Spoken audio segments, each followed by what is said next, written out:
ಮಾಸದ ಕೃಷ್ಣ ಪಕ್ಷದ ಚತುರ್ಥಿಯಂದು ಮಹಾಶಿವರಾತ್ರಿ ಉಪವಾಸವನ್ನು ಆಚರಣೆ ಮಾಡುವ ಪದ್ಧತಿ ರೂಢಿಯಲ್ಲಿದೆ. ಅದರಲ್ಲಿಯೂ ಮಾಸಿಕ ಶಿವರಾತ್ರಿಗಿಂತ ಮಹಾಶಿವರಾತ್ರಿಯನ್ನು ದೇಶಾದ್ಯಂತ ಹೆಚ್ಚು ವಿಜೃಂಭಣೆಯಿಂದ ಮತ್ತು ಬಹಳ ಉತ್ಸಾಹದಿಂದ ಆಚರಿಸಲಾಗುತ್ತೆ. ಇಂದು ಮಹಾಶಿವರಾತ್ರಿ. ಈ ಮಹಾಶಿವರಾತ್ರಿಯನ್ನು ಆಚರಿಸುವುದೇಕೆ? ಇದರ ಹಿಂದಿರುವ ಕಾರಣವೇನು? ತಿಳಿಯೋಣ ಬನ್ನಿ.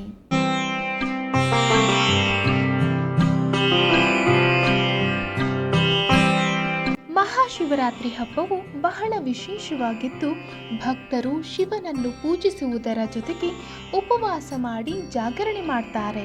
ಈ ಹಬ್ಬದ ದಿನ ಶಿವನನ್ನ ಮಾತ್ರವಲ್ಲದೆ ತಾಯಿ ಪಾರ್ವತಿ ದೇವಿಯನ್ನು ಕೂಡ ಪೂಜಿಸಲಾಗುತ್ತೆ.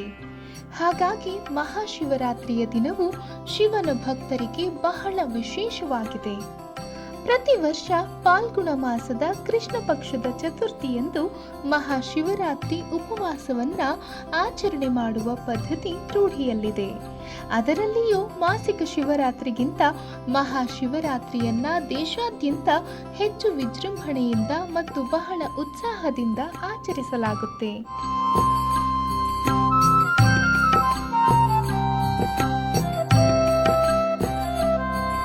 ಹಿಂದೂ ಧರ್ಮ ಗ್ರಂಥಗಳ ಪ್ರಕಾರ ಶಿವಪಾರ್ವತಿಯರ ವಿವಾಹವು ಈ ದಿನ ನಡೆದಿತ್ತು ಎನ್ನಲಾಗುತ್ತೆ.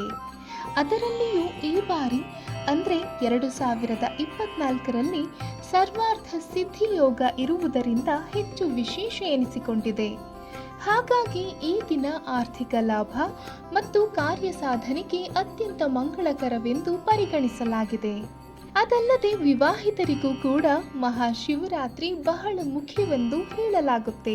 ಮಹಾಶಿವರಾತ್ರಿಯನ್ನು ಶಿವನ ವಿವಾಹವಾದ ದಿನ ಎಂದು ಆಚರಿಸಿದರೆ ಈ ದಿನದಂದು ಶಿವನು ತನ್ನ ಎಲ್ಲ ಶತ್ರುಗಳನ್ನು ಗೆದ್ದು ವಿಜಯ ಸಾಧಿಸಿದನು ಎಂದು ಕೆಲವರು ನಂಬುತ್ತಾರೆ. ಫಾಲ್ಗುಣ ಮಾಸದ ಚತುರ್ದಶಿಯಂದು ಶಿವನು ದೈವಿಕ ಜ್ಯೋತಿರ್ಲಿಂಗದ ರೂಪದಲ್ಲಿ ಕಾಣಿಸಿಕೊಂಡನೆಂದು ಕೆಲವು ಕಥೆಗಳಲ್ಲಿ ಉಲ್ಲೇಖಿಸಲಾಗಿದೆ. ಹಾಗಾಗಿ ಮಹಾಶಿವರಾತ್ರಿಗೆ ಸಂಬಂಧಿಸಿದ ಕೆಲವು ಪೌರಾಣಿಕ ಕಥೆಗಳ ಬಗ್ಗೆ ತಿಳಿಯೋಣ ಬನ್ನಿ. ಶಿವಪುರಾಣದ ಪ್ರಕಾರ ಒಮ್ಮೆ ಸೃಷ್ಟಿಯ ಆರಂಭದಲ್ಲಿ ಬ್ರಹ್ಮ ಮತ್ತು ವಿಷ್ಣುವಿನ ನಡುವೆ ಶ್ರೇಷ್ಠತೆಯ ಬಗ್ಗೆ ಕಲಹ ಆರಂಭವಾಯಿತು. ಈ ವಿವಾದದ ಸಮಯದಲ್ಲಿ ಬೆಂಕಿಯ ಜ್ವಾಲೆ ಕಾಣಿಸಿಕೊಂಡು ಆದಿ ಮತ್ತು ಅಂತ್ಯವನ್ನು ತಿಳಿದಿರುವವರನ್ನು ಅತ್ಯುತ್ತಮ ಎಂದು ಕರೆಯಲಾಗುತ್ತೆ ಎಂದು ಹೇಳಿತು. ಆಗ ವಿಷ್ಣು ಮತ್ತು ಬ್ರಹ್ಮ ತಮ್ಮ ಸೋಲನ್ನು ಒಪ್ಪಿಕೊಂಡರು.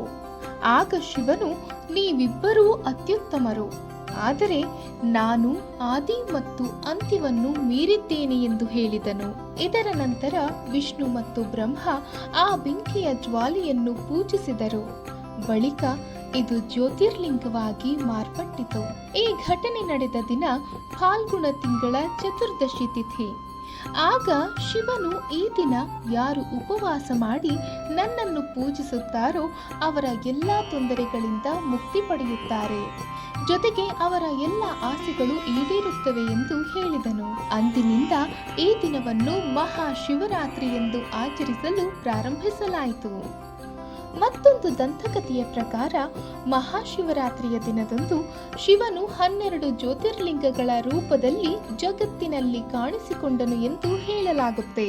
ಈ 12 ಜ್ಯೋತಿರ್ಲಿಂಗಗಳೆಂದರೆ ಸೋಮನಾಥ ದೇವಸ್ಥಾನ ಆಂಧ್ರ ಪ್ರದೇಶದಲ್ಲಿರುವ ಮಲ್ಲಿಕಾರ್ಜುನ, ಉಜ್ಜಯಿನಿ ಮಹಾಕಾಳೇಶ್ವರ, ಮಧ್ಯಪ್ರದೇಶದ ಓಂಕಾರೇಶ್ವರ, ಉತ್ತರಾಖಂಡ್ ಕೇದಾರನಾಥ, ಮಹಾರಾಷ್ಟ್ರದ ಭೀಮಾಶಂಕರ, ಉತ್ತರ ಪ್ರದೇಶದ ವಿಶ್ವನಾಥ, ಮಹಾರಾಷ್ಟ್ರದ ತ್ರಯಂಬಕೇಶ್ವರ, ಜಾರ್ಖಂಡ್ ವೈದ್ಯನಾಥ, ಗುಜರಾತ್ನಲ್ಲಿರುವ ನಾಗೇಶ್ವರ, ತಮಿಳುನಾಡಿನ ರಾಮೇಶ್ವರ ಮತ್ತು ಔರಂಗಾಬಾದ್ನಲ್ಲಿ ವೃಷ್ಣೇಶ್ವರ ಜ್ಯೋತಿರ್ಲಿಂಗಗಳಿವೆ.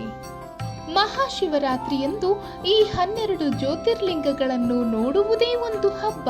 ಅದರಲ್ಲಿಯೂ ಇಲ್ಲಿ ಮಹಾಶಿವರಾತ್ರಿಯನ್ನು ಬಹಳ ವಿಜೃಂಭಣೆಯಿಂದ ಆಚರಿಸಲಾಗುತ್ತೆ.